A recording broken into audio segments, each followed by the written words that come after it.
Good morning, Marianas. I'm Troy Torres. And I'm Danielle Baza. It is 6:35 a.m. on this Monday, the 29th of August, 2022, the first workday after the primary election. When we come back, we'll bring you the latest results from the primary election and some of the statements made by the candidates after this short commercial break. Stick with us. A great humanitarian once said that the difference between a career politician and a leader is the politician cares about the number of years served, and the leader just cares about serving. This defines Senator Chris Duenas. He is a seasoned statesman whose focus has always been on being a champion for the masses and a fighter for the truth. Re-elect Senator Chris Duenas, speaking up for you. I am Chris Duenas, and I approve this message. Edward Alvarez, Treasurer.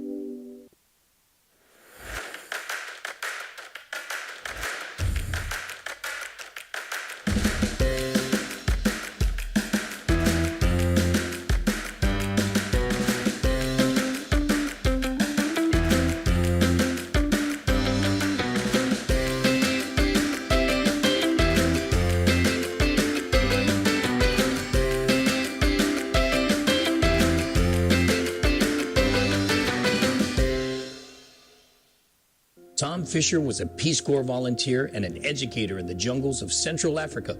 He went from educating children in impoverished nations to serving our nation in the United States Navy. Tom's legal expertise took him from the military courtroom as a judge advocate general to the courts of Guam, where he has spent 3 decades representing our Manumco and our less fortunate. Tom Fisher knows the law. He'll be a great lawmaker. Let's vote Attorney Thomas Fisher for Senator. I'm Tom Fisher, and I approve this message.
Remind me to never grow my hair out again. I saw myself in that commercial. I was like, that didn't look good. Welcome back. 40% of registered voters advanced Democrat Governor Leevin Guerrero into the general election battle with Republican former Governor Felix Camacho, according to the unofficial precinct results from the Guam Election Commission. According to the results, Ms. Leevin Guerrero and her running mate, Lieutenant Governor Joshua Tenorio, received nearly 12,000 votes against their rivals, Congressman Michael Sinicolas and Sabrina Salas Matsinani, who garnered more than 7,000 votes. Mr. Camacho, who ran unopposed, received nearly 3,000 votes in a Republican primary where only the senatorial race was contested by 16 senatorial candidates. It was Harvey Egna who did not make the cut. Former Speaker Judi beat Senator Talina Nelson in the Democratic race for who will challenge Senator Jim Moylan to replace Michael Sinicolas as Guam's delegate to the U.S. House of Representatives. Ms. Wampat received more than 9,600 votes against Ms. Nelson's 7,700 votes. Mr. Moylan received nearly 2,600 votes in his unopposed primary race. The primary election results for Attorney General were much closer, with the incumbent Leevin Camacho received 11,285 votes to former Attorney General Doug Moylan's 10,967 votes, a difference of only 318 votes. Both candidates advanced to the general election. Mr. Moylan released a statement Sunday morning which reads, quote, "I wish to sincerely thank the people who voted for me. I also respectfully ask those who did not support me in the election and have yet to vote to please give me a chance for the November election to show you the good my team and I will do for you if you vote for us." The primary voter numbers show that each voter literally holds in their hand the power to select a person who will best protect our community and homes. This November's election will be the difference between my reversing the crime wave versus worsening crimes and crime statistics. This AG is woke and soft on crime. Prosecutors have and are quitting because of weak crime policies. This AG's ideas the past 4 years have not worked. I provide a rule of law approach with conservative family values. Being safe in your home and businesses is still possible if you elect our team. I will provide the team leadership and direction needed. I did it before. We can do it again. I remain the toughest AG on crime. Please vote for me and my team to stop the increasing crime on our island. Thank you, Doug Moylan, end quote. Governor Felix Camacho and his running mate, Senator Tony Ada, also released a statement reaching out to the San Nicolas and Salas Matanani team and to other voters to help them beat the governor and lieutenant governor in the November general election. Mr. Camacho wrote, quote, "My wife Joanne, Senator Tony Ada, and Annette Ada, our families and I want to say thank you to our supporters and the voters of Guam for exercising your right to vote in the primary election. Saturday was a day of decision, a day where we march closer to another history-making moment. By the grace of God, we will bring a new season to our island and our people. I want to reach out to our friends on the Democratic side of the table. Today, only one team could emerge victors, and despite the sting of defeat, we know that your heart and vision was to bring good things to our island. And we want to invite you to come and join our Camacho Ada team. As we head into the general election in November, we need all our people to unify and come together to heal the brokenness of our island. It is time to rise. It is time to dig our heels in and press on for the great things that are in store for our island." End quote.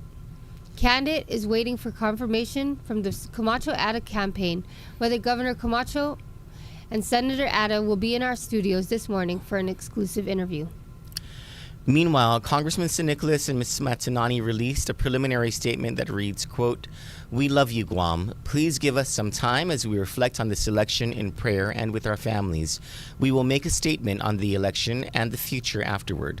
Much love and thanks to all of the voters and our From the Heart volunteers and supporters who made this journey possible. Love, Mike and Bree," end quote. It is unclear whether the candidates will endorse either of the general election candidates for governor. Finally, the foundation for the general election was decided by only 40% of registered voters, among the lowest in voter turnout in Guam election history. With more than 58,000 registered voters, only about 23,000 actually voted, leaving about 35,000 registered voters who decided not to vote in the primary. When we come back, we'll talk more about the election and what our week will look like here at Kandit. After these messages, stick with us for more.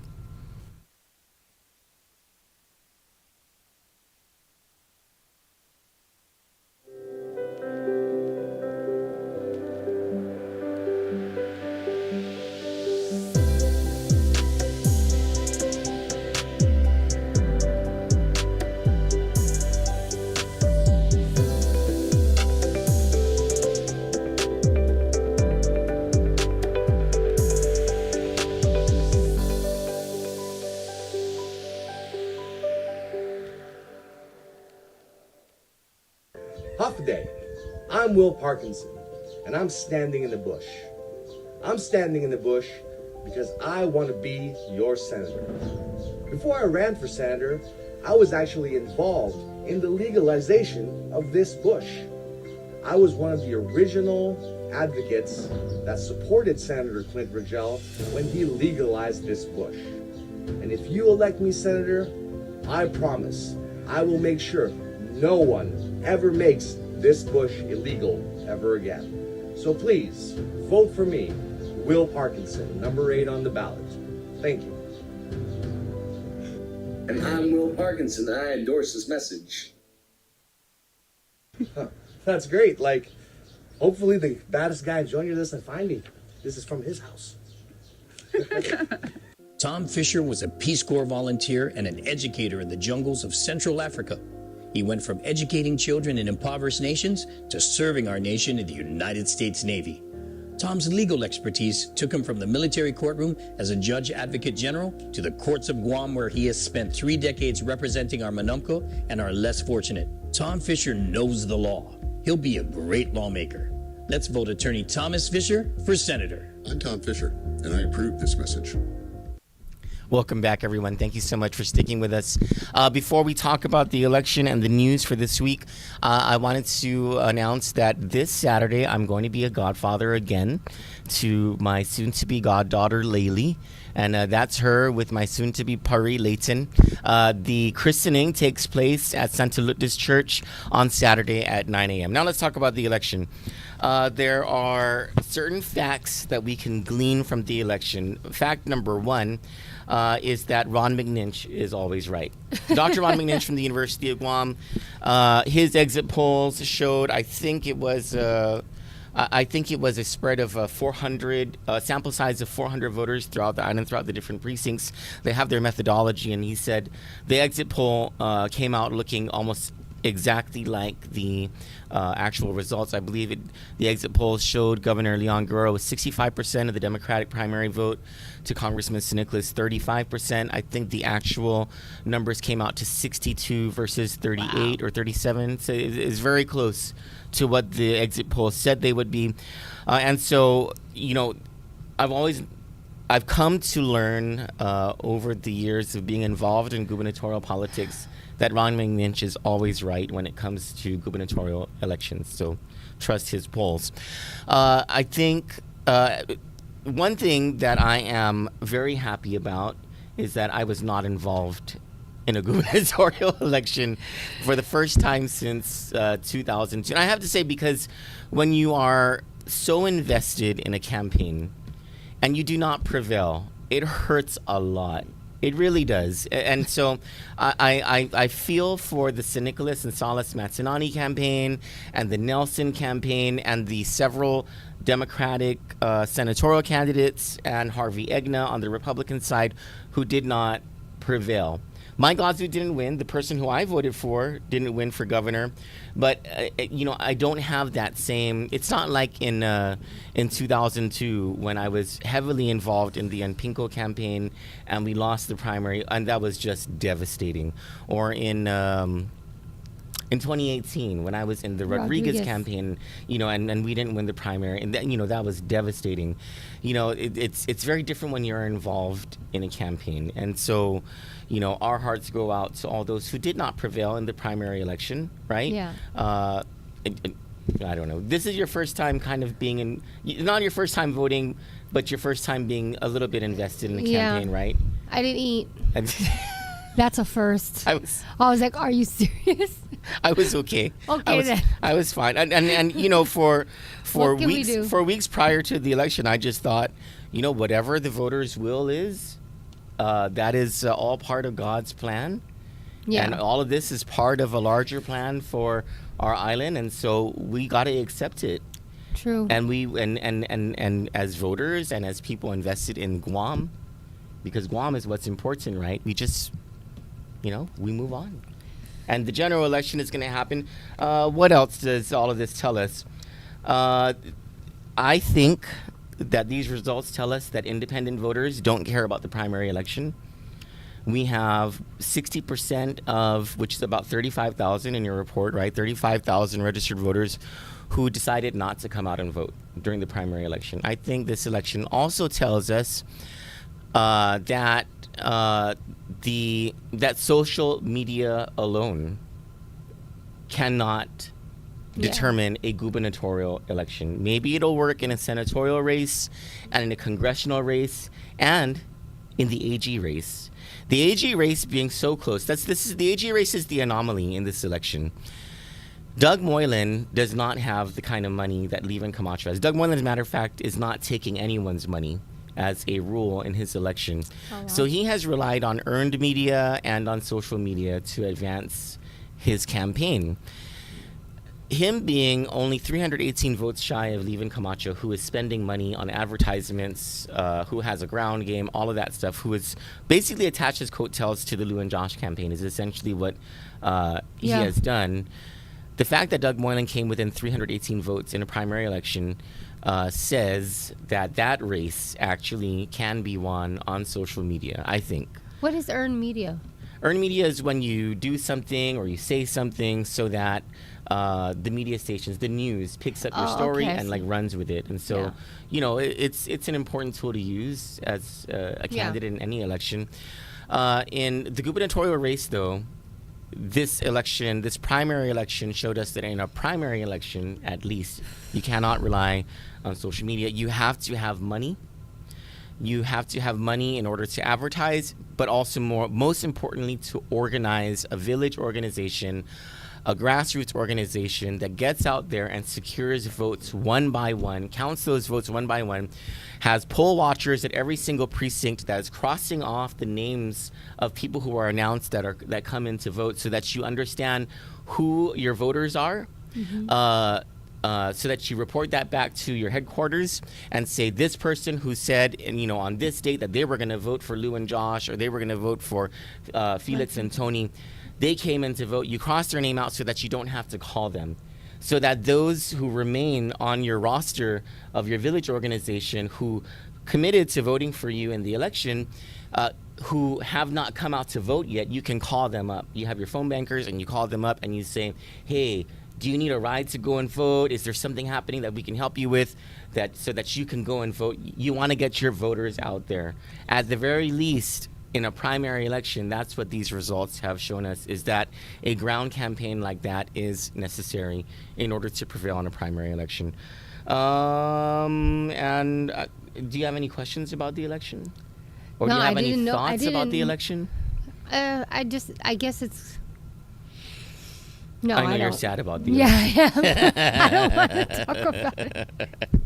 You're sad about. We have to get over it because now it's the general election. Yeah. And the voters have spoken, and so this is what the landscape looks like. Yeah, this is what we're working with, right? This is what the voters are working with. Now it's an election between Governor Leon Guerrero and Governor Felix Camacho.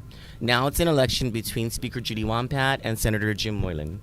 Now it's an election between, well, I guess it sticks the same, right? Leevin Camacho and Doug Moylan.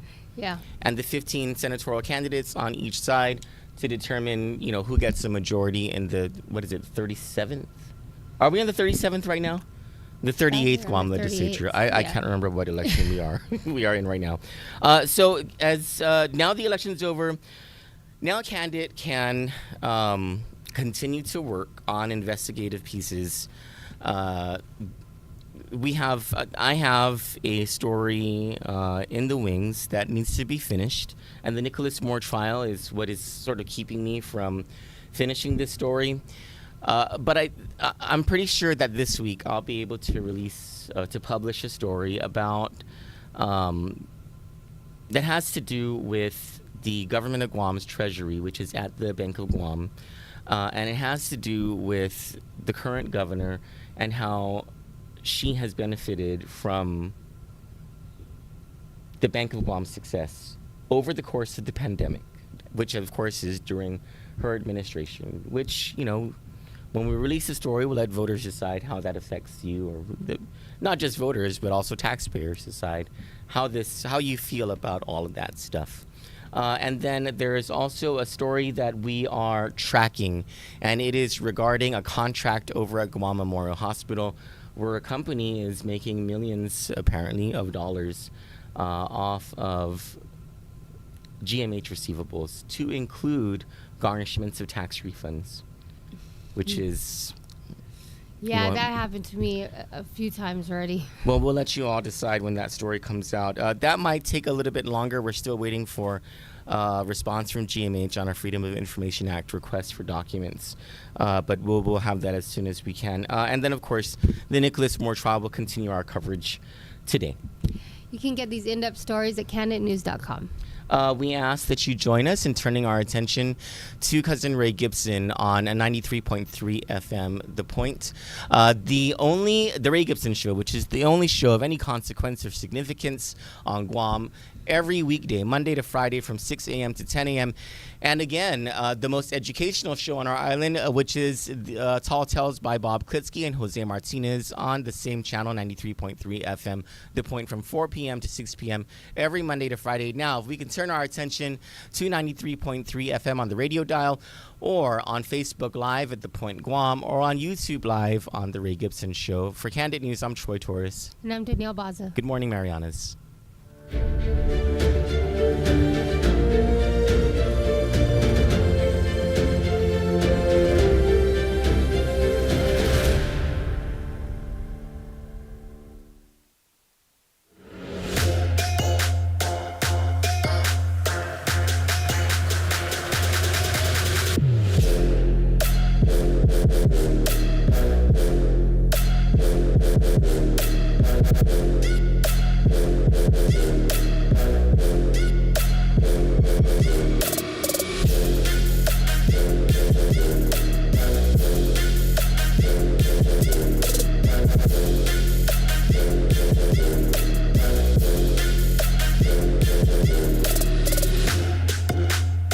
Bottom line is we're going to make you a better person. You're going to be healthier and fitter than you were before.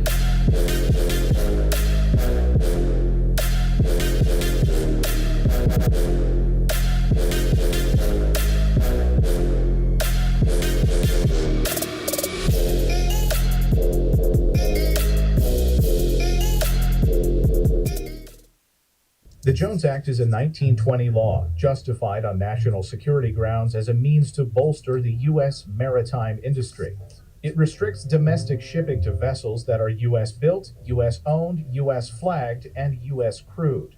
However, this law boosts cost by banning foreigners from competing and forcing Americans to purchase ships that are up to 8 times more expensive than those built in other countries. The result is higher transportation costs. Shipping oil from Texas to the Northeast, for example, costs 3 times more than importing oil from Africa.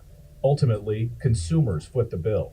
In addition, higher shipping costs push freight from ships onto other sources of transportation, such as trucks, which means more traffic and pollution.